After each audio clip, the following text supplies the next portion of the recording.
बिहार विधानसभा चुनाव में मंच से लेकर भाषण तक हर जगह दिखी पीएम मोदी और नीतीश की केमिस्ट्री।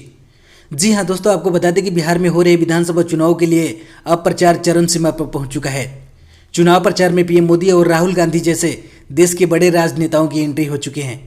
बिहार विधानसभा चुनाव के लिए हो रही चुनावी रैलियों में आज पहली बार नीतीश कुमार और पीएम मोदी एक साथ नजर आए। पीएम मोदी और नीतीश ने अरसे के बाद एक साथ रैली को संबोधित किया। इस दौरान पीएम मोदी ने नीतीश के सुशासन की तारीफ की तो नीतीश ने भी केंद्र के कामकाज पर वोट मांगा। एक वक्त में दूर विरोधी रहे दोनों की केमिस्ट्री इस चुनावी सफर में हम सफर वाली दिख रही थी। ये सत्ता के बदलते समीकरण की तस्वीर थी जो लोगों के जहन में छप चुकी है। एनडीए के चुनाव प्रचार में जान फूंकने के लिए शुक्रवार को सासाराम पहुंचे पीएम मोदी ने बिहार के सीएम नीतीश कुमार के साथ मंच साझा किया। इस दौरान दोनों नेताओं के बीच शिष्टाचार साफ साफ नजर आया। मंच पर पीएम मोदी के आते ही हाथ जोड़कर दोनों नेताओं ने एक दूसरे का अभिवादन किया और जाते वक्त भी ऐसे ही दोनों ने यही प्रक्रिया दोहराई।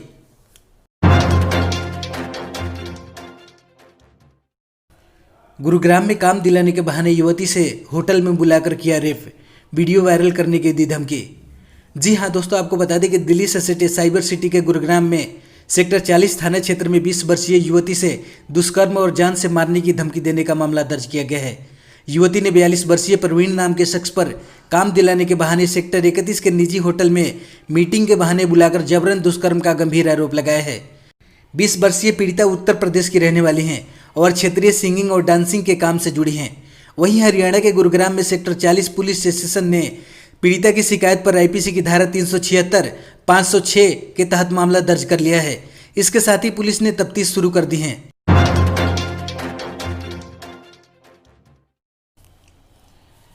भारतीय रेलवे का बड़ा ऐलान, रेलवे आपके घर से ट्रेन तक पहुंचाएगी आपकी सामान। जी हां दोस्तों, आपको बता दें कि रेल में यात्रा करने वाले यात्रियों के लिए भारतीय रेलवे जल्द ही एक नई सुविधा शुरू करने जा रहा है। इस सुविधा के शुरू होने के बाद यात्रियों को घर से ट्रेन तक सामान ढोने से छुटकारा मिल जाएगा। रेलवे अब आपके सामान को आपके घर से आपकी ट्रेन और ट्रेन से आपके पसंदीदा गंतव्य तक पहुंचाएगा। भारतीय रेलवे द्वारा शुरू की जा रही इस सेवा का बैग ऑन व्हील सेवा शुरू करने जा रहा है।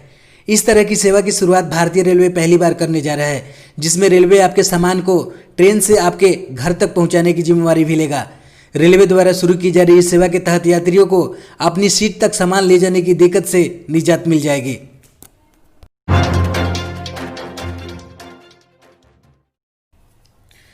भारत ताइवान के व्यापारिक समझौते से भड़का चीनी अखबार, कहा हिंदुस्तान उठाने जा रहा है बड़ा खतरा। जी हां, आपको बता दें कि भारत और ताइवान में व्यापारिक समझौते को लेकर बातचीत की अटकलों के बीच चीन के सरकारी अखबार ग्लोबल टाइम्स को मिर्ची लग गई है। उसने धमकी दी है कि भारत को ताइवान के साथ व्यापार करना भारी पड़ सकता है। ग्लोबल टाइम्स ने अपने संपादकीय में लिखा कि सीमा, आर्थिक और व्यापारिक मोर्चे पर कई महीनों से उकसावे की कार्रवाई के बाद भारत ने हाल ही में संकेत दिया है कि वह ताइवान कार्ड पर और ज़्यादा खतरा उठाने जा रहा है। भारत ताइवान के साथ व्यापारिक वार्ता करने जा रहा है।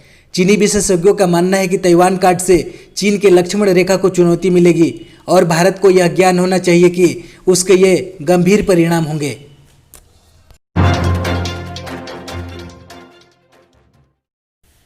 एमटीएनएल की इन संपत्तियों को बेचेगी सरकार, शुरू हो चुकी है बिक्री की प्रक्रिया।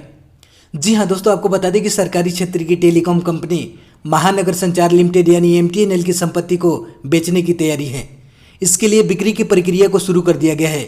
एमटीएनएल की संपत्ति बेचने के लिए सरकार ने वैश्विक संपत्ति सलाहकार कंपनियों से बिडिंग भी मंगवाई है। एमटीएनएल की संपत्ति की बिक्री प्रबंधन इन्हीं में से चुनी गई एक कंपनी के जिम्मे होगी। वित्त मंत्रालय के निवेश, लोक नीति, संपत्ति प्रबंधन विभाग यानी दीपम ने संपत्ति सलाहकार कंपनियों से 9 नवंबर तक अपनी बिड जमा करने को कहा है। एमटीएनएल की जिन संपत्तियों की बिक्री की जाएगी उनमें फ्लैट, अपार्टमेंट और प्लॉट शामिल हैं। इन्हें 5 विभिन्न क्लस्टरों में बांटा गया है। एक बयान के मुताबिक दीपम चाहती हैं कि इनमें से हर एक क्लस्टर के लिए एक एक संपत्ति सलाहकार की नियुक्ति की जाए। ये संपत्ति एमटीएनएल के कर्मचारियों के लिए क्वार्टर के रूप में है, जो कि महाराष्ट्र के मुंबई में स्थित हैं।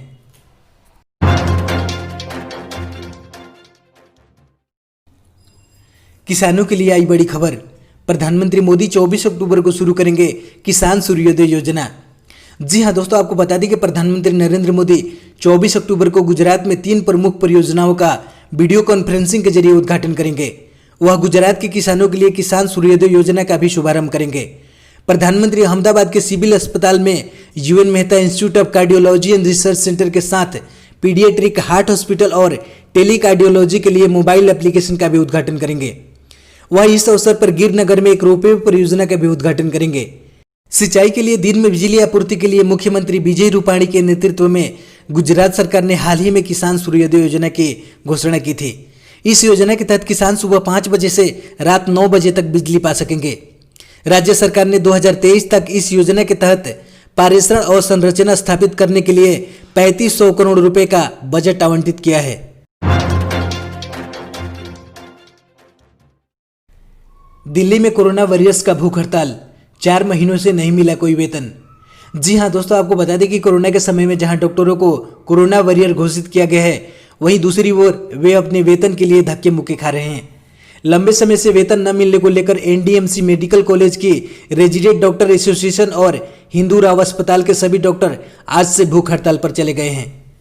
वेतन के जल्द से जल्द भुगतान करने की मांग कर रहे डॉक्टर गुरुवार को जंतर मंतर पर भी धरना पर बैठे थे। डॉक्टरों का कहना है कि उन्हें पिछले 4 महीनों से वेतन नहीं दिया गया है। जानकारी के मुताबिक भूख हड़ताल पर गए डॉक्टरों का कहना है कि यह अनिश्चितकालीन हड़ताल है। जब तक उनका बकाया भुगतान नहीं किया जाता, हड़ताल जारी रहेगी। इसे लेकर उत्तरी नगर निगम के मेयर से भी बातचीत की गई, लेकिन कोई हल नहीं निकला। इतना ही नहीं, उल्टा निगम की ओर से पैसे न होने की बात कही गई। डॉक्टरों का कहना है कि कई बार नोटिस देने के बाद भी जब कोई सुनवाई नहीं हुई तो वे हड़ताल पर चले गए।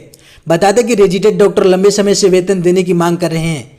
इस संबंध में दिल्ली सरकार में स्वास्थ्य मंत्री सत्येंद्र जैन ने भी नगर निगम पर निशाना साधते हुए कहा कि अगर बीजेपी से ये अस्पताल संभाले नहीं जा रहे हैं तो दिल्ली सरकार को दे दें।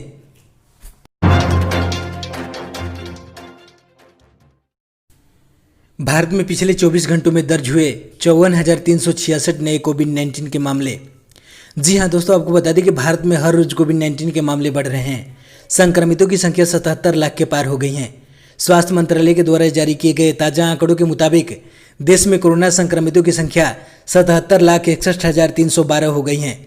पिछले 24 घंटों में कोरोना के 54,366 नए मामले सामने आए हैं। बीते 24 घंटों में 73,979 मरीज ठीक हुए हैं। इस दौरान 690 कोरोना संक्रमितों की मौत हुई है। अब तक कुल 69,48,497 मरीज ठीक हो चुके हैं।